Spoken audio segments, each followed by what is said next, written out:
இதிலும் நேர்த்தியுடன் செயல்படும் ரிஷபராசி அன்பர்களே, உங்கள் ராசிநாதன் சுக்கிர பகவான் உங்கள் ராசிக்கு 4ஆம் பாவமான சிம்ம ராசியில் மாத ஆரம்பத்தில் சஞ்சரிக்கிறார்.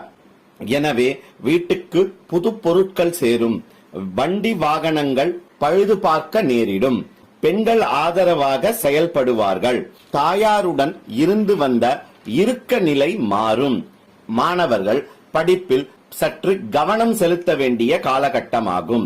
உங்கள் ராசியில் குரு பகவானுடன் இணைந்து செவ்வாய் பகவான் சஞ்சரிப்பதால் வாழ்க்கை துணை வழியில் செலவுகள் ஏற்படும்.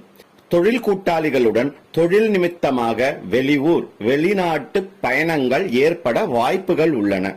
உடல் நலனில் கவனம் தேவைப்படும் காலகட்டமாகும்.